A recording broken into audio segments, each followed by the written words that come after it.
Hello, in this video we will learn about for loops in Java. Many times in our program we have to repeat the same step multiple times. Let's say print some star pattern or print the results of all students. For such kind of situations we use loops. Let's see the syntax of the for loop. It has four parts: initialization, check condition, step counter, and body of the loop. If your body has a single statement, you can write the statement directly after for. If you have a block of statements to loop, you need to enclose them in brackets.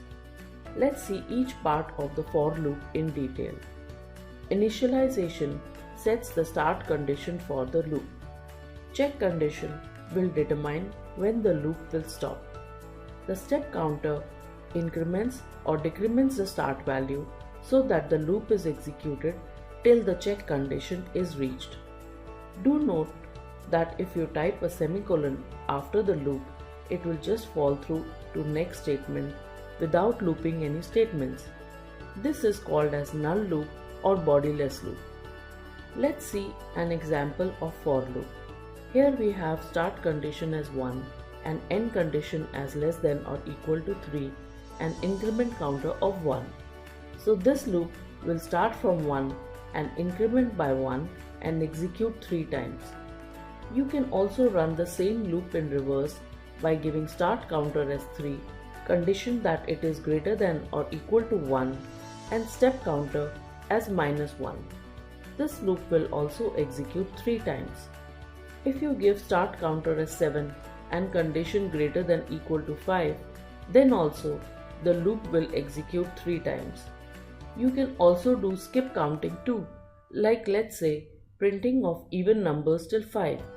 Here you will add 2 to the step counter.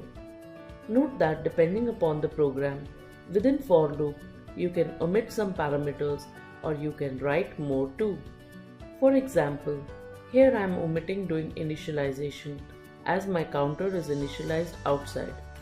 You can also have 2 increment counters if you need. Let's see this in this example where we will print star 5 times. So the body of the loop has the print statement.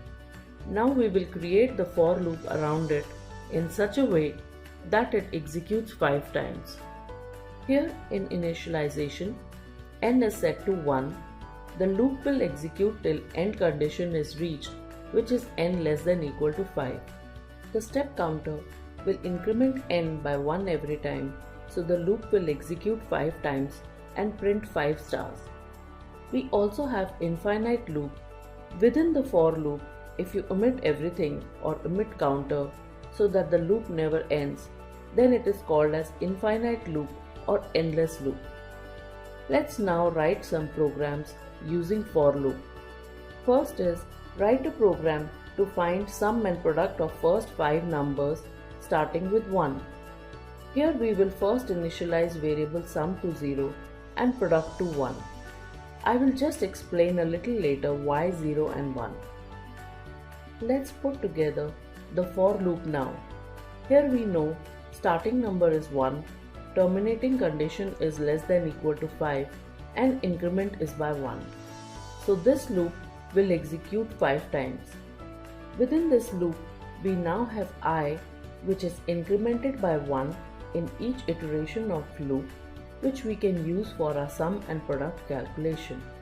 When we enter the loop, the next number should get added to sum. So we will just use I and add it to our sum every time. Similarly, in the product, we will just multiply I with product. If you see here, we have initialized product to 1 because if we would have initialized it to 0, our product will be 0 after multiplication with 0. Hence, for all your programs, initialize sum value to 0 and product value to 1. If you closely see the product answer, it is the same as program to find factorial of a number. You can redo the program to take in input from the user and find the factorial using the for loop. You can use the increment counter or decrement counter to calculate the factorial, as both will give the same answer. Now let's do a series program.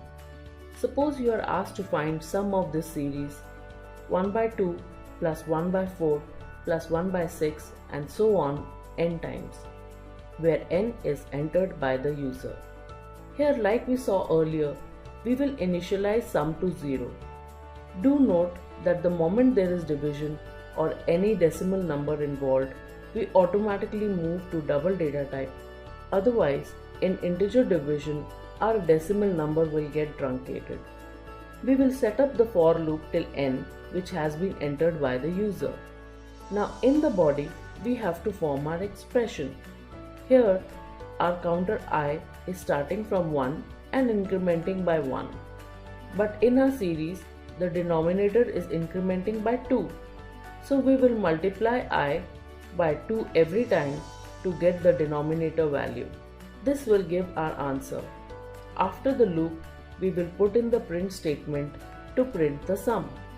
Now the series could also be 1 by 4 plus 1 by 9 plus 1 by 16 and so on.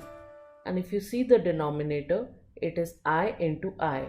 So we just have to change our expression to 1 by I into I. The series could also have a number taken in by the user, like x plus x square plus x cube and so on till n. Here we will take in two inputs from the user, n and x, and then form the expression. As you see here, we can easily use math.pow function with parameter of x and I. One another variant is where the sign changes. Alternate number is subtracted and then added. Here if you see, for all even positions there is subtraction and odd positions there is addition. So in our for loop, we will just put in a nested if. If I is even, that is modulus 2 is 0, then we will do subtraction, else we will do addition. Do go through all programs on for loop before you move to the next topic.